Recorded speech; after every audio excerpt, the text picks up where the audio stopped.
Bonjour très chers amis de Fuzzmatics. Aujourd'hui, système d'équations linéaires par la méthode du déterminant, méthode de Cramer. Allons-y. Tout d'abord, on se rend compte que nous avons un système avec deux équations et deux inconnus. Ensuite, il faut bien vérifier que le x ira avec le x, le y avec le y et le terme indépendant là. Si vous n'avez pas ça, il faut tout organiser pour que le x soit en colonne, le y en colonne et les termes indépendants en colonne. Ensuite, on doit rappeler que résoudre un système d'équations et trouver une seule valeur pour x, une seule valeur pour y, d'une telle façon que si on remplace les x avec cette valeur, les y avec cette valeur, les deux équations seront vraies en même temps. Pour méthode du déterminant, je ne vais pas noter les pas à suivre parce que c'est trop simple.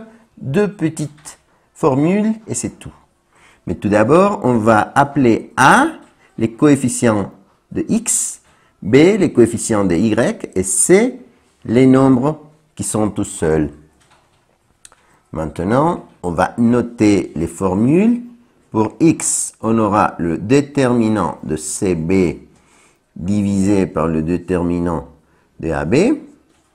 Et pour y, on aura le déterminant de AC divisé par le déterminant de AB. Et comment est-ce que je peux mémoriser ça? Eh bien, c'est trop facile.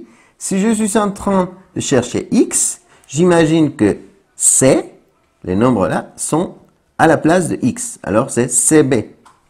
Et si je suis en train de chercher y, j'imagine que C, les nombres qui sont tout seuls, sont à la place de y, c'est-à-dire là, donc j'ai AC.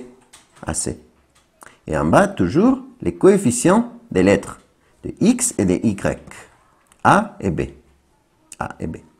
Si j'avais A, B, C, D, parce que c'est un système avec trois inconnus, trois équations, c'est pareil.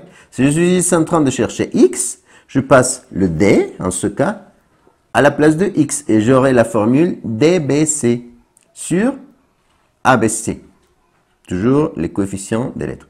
Et si j'étais en train de chercher y, ça serait ADC sur ABC.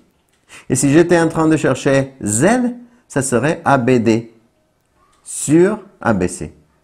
Bon, maintenant qu'on sait comment mémoriser ça, on va écrire les déterminants. Qu'est-ce que c'est que ça? Bon, tout d'abord, on va noter les coefficients de C, 1 et 7, moins 1 et plus 1, divisé par le déterminant de les coefficients de A, 1 et 3, et les coefficients de B, moins 1 et 1. Et comment on va résoudre un déterminant? Eh bien, c'est très facile. On va multiplier les nombres de la diagonale principale, moins, toujours moins, la multiplication des nombres de la diagonale secondaire. Donc, 1 fois 1, moins, il est très important, 7 fois moins 1. Il faut toujours respecter les signes. Et ici, pareil, 1 fois 1, moins 3 fois moins 1. Trop facile, 1 fois 1, 1. Moins 7 fois moins 1, plus 7. Divisé par 1 fois 1, 1. Moins 3 fois moins 1, plus 3. Et finalement, nous avons 8 sur 4 qui nous donnera 2. Très, très, très facile. La méthode de Cramer, la méthode du déterminant. Ici, pareil. Les coefficients de A, 1 et 3. Les coefficients de C, 1 et 7. Parce que la formule nous indique quel coefficient il faut mettre là. Les coefficients de A, 1 et 3. Les coefficients de B, moins 1 et plus 1. Et on multiplie 1 fois 7, moins 3 fois 1. Et on divise ça par 1 fois 1, moins, il est très important ce signe, 3 fois moins 1.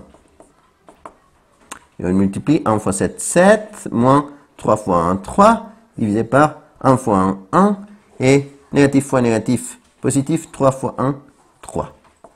Et nous avons 7 moins 3, 4, divisé par 1 plus 3, 4. Ce qui nous donne 4 divisé par 4, 1. Et nous avons fini, chers amis. Nous avons la valeur de x et la valeur de y. C'est-à-dire l'ensemble. Et toujours, on va écrire d'abord x, ensuite y. C'est tout. Si on remplace le x avec le 2 et le y avec le 1, on verra que c'est vrai. 2 moins 1, c'est 1. Parfait. Et 2 fois 3, 6, plus 1, 7. Parfait. C'est tout bon. Nous avons fini cette méthode trop facile. À la prochaine, chers amis. Au revoir.